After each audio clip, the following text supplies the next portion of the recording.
went down in Spain, if this is a significant change. There was certainly no change in Greece, and it went up in Portugal. Well, here I could have asked who guessed this correctly at the start. Not many. We didn't expect this when we started doing this exercise either. But what's clear again, as in the Chinese case, for the whole exercise, it's very important what happens to people's income rank. So even if your income grows, you can fall in rank or vice versa. And that's important for this measure of income-related health inequality. We show that different groups by age and by employment status were affected differentially in the three countries. Well, the upshot was that in Spain, the 65-plus group improved its income rank compared to the young adults who moved down in the income distribution for obvious reasons. Apparently, up until then, the retirement incomes in Spain were much less crisis affected than unemployment or employment incomes, so falls in people in employment and people dropping out of employment into unemployment, which, is, as we know, is the main consequence of the crisis. But interestingly, this doesn't happen to the same extent in all the three countries, and that makes that we can learn something more than that income rank is important. I think what this calls for in the future is a better analysis of how different policies in different countries, social security policies more than health policies, I must admit, affect the degree of income-related health inequality. But because I said the opposite was true in Portugal. Now, what does all of this mean? What is the take-home message from this exercise? What is going on? Well, this is something this is one of the main points I want to bring out, and I already said this in the beginning. We tend to measure income-related health inequality. We might as well, in this exercise, do health-related income inequality, because the association between health and income rank, or between income and health rank, is much more determined, is our impression, by the income protection as a function of health than by any effect of income on health. So certainly things like self-assessed health. So that means maybe all of this is a bit sort of ill-guided. We tend to put income on the x-axis and health on the y-axis, and we draw our concave curve, but we could flip over and show the same relationship the other way around, because, again, this doesn't imply anything about causality. It just tells us about the association. Now, interestingly, the austerity policies that were adopted in the different countries did not affect or protect the incomes of the same population groups in the same way in the different countries. And that explains why the results are also not the same. Well, the pension scheme seems to be very important, what happens to the other benefits as well, but especially pensions, because the retired people are clearly the ones that lose most health, or that are lower health than other groups, whereas that's less true for the unemployed even. The health difference between employed and unemployed is much smaller. It's also important, of course, in the disability case, but that group is relatively small compared to the pensioners. So, as in the case of China, I think also for Southern European welfare states, more important for the income health association is the social security policy than the health policy. Again, a conclusion we tended to draw on less strong grounds in 2004 when we were doing just the 1996 comparison, or even when we're doing the Chinese study, but it's coming out clearly, loud and clear here again. Well, the pensions were hit harder in Greece and Portugal, but really we need the 2012 data to really see what that is going to do to income-related health inequality in the three countries affected by the crisis. Well, we can include more countries, like Ireland, if we have the data.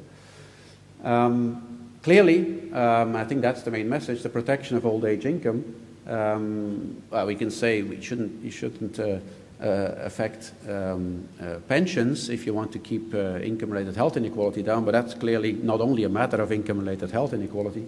You also have to find a way of sustaining your pensions into old age under a crisis. Okay, that is all I have to say. Thank you very much.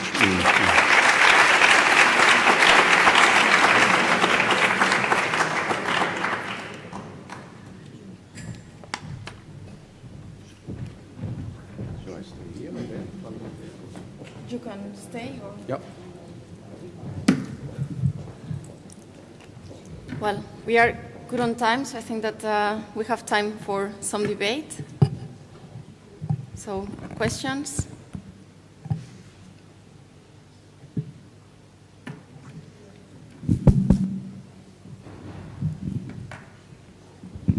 Hi.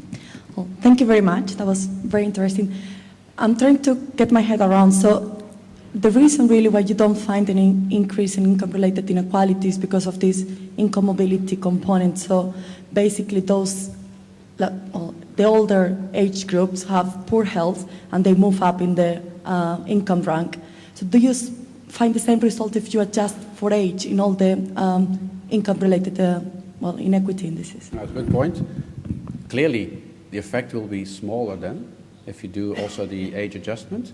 But it's not only age, because, well, you know how the decomposition works. You can take out the age coefficients, but there's still the employment things. And even within age groups, there are differences in employment categories. So the difference between retired, non-retired, those on benefits and those not on Social Security benefits, that stays, even when you would adjust for age. But it's true, if you age standardize, you give all the groups, so to speak, the same age, then you wash out all of the effects that we show here. Well, not all of it, but a lot to a large degree. Yeah, thank you.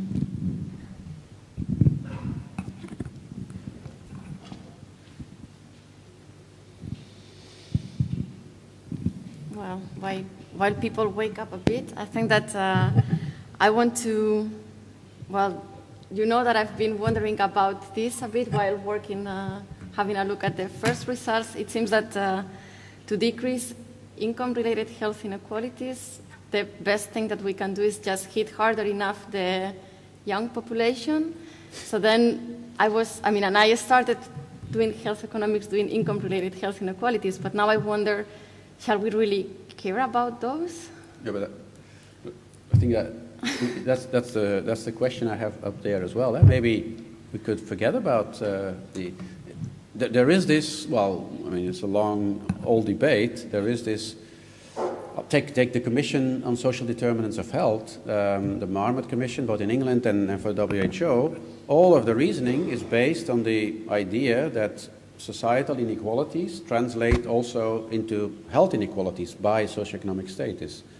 And apparently, many people across the world find that a problem. That's considered unfair. Now, one way of capturing that is by this kind of measures. Now, if you then dig deeper and you see that to a large extent they're driven by these kinds of mechanisms that have got nothing to do with effects of income on health, but rather what happens to your income when your health falls, like, for instance, how good are the disability pensions or how good are the pensions, I think that makes one think differently. I think it's a very important message for a commission like the Commission on Social Determinants of Health, because to a large extent, it's the other way around. It's the fact that we cannot keep health equal for everyone, and that will inevitably also translate into some socioeconomic inequality, like income inequality, unless we give everyone the same income, irrespective of whether they work or not, which is, well, it's a bit hard to defend as a policy, I guess. No, but it does throw new light, I think, on this, well, long-standing literature on the socioeconomic gradient in health. Or not? Or do you disagree? But it is nonetheless surprising that well, it won't go away. People will keep looking at the gradient and explaining it and tracing it. But it's all because people put income or socioeconomic status on the x-axis and health there, but to a large extent, where people are in the socioeconomic distribution derives from their health.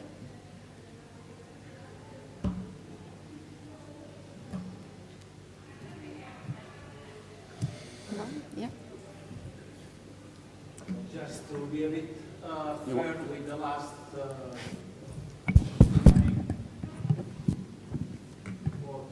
health inequalities with the Market Commission. I served there as a member of the Senior Advisor Committee, and the work we have done, I think, has collected the change of focus. And Jan Mackenbach and myself were pressing a lot on introducing these changing views. But having said that, I have also to say that the last paper Marmot published, supposed to be a summary of the report, he didn't make justice to all the points that we made as a commission, but he signed by himself. That means that we had the feeling that he doesn't want to listen. He doesn't want to. He doesn't want to listen. Michael doesn't want to listen. But do you agree? I mean, you probably witnessed more of it than I have. Do you agree that a lot of the thinking is based on this sort of one-dimensional, well, not one-dimensional, one-directional income or socioeconomic inequalities to health inequalities, and not enough the other way around? Yes. But the full report, I think, makes for a change in this view, but the summary he has published has been resilient Yeah. Okay. And if I may, just to, according to some other studies we have in Catalonia, it seems that non-contributive pensions are the decisive ones in protecting so well the senior citizens in Spain. What are there plans now to? Sorry? Are there now plans to reform pensions as well? Well, they talk about, but it's not sure whether this is going to be applied to the... Because Greece and Portugal have now reformed pensions dramatically, I understand. But in Spain, that's now not... there is a project, but it's not clear that the cohort senior citizens are going to suffer the change. But don't get me wrong, I'm not saying you shouldn't touch pensions in order to keep your inequalities low, because there are other concerns. Happen a sort of double punishment for young generations in terms of what has happened now and what will happen to them next in future. This becomes an intergenerational thing. Yeah.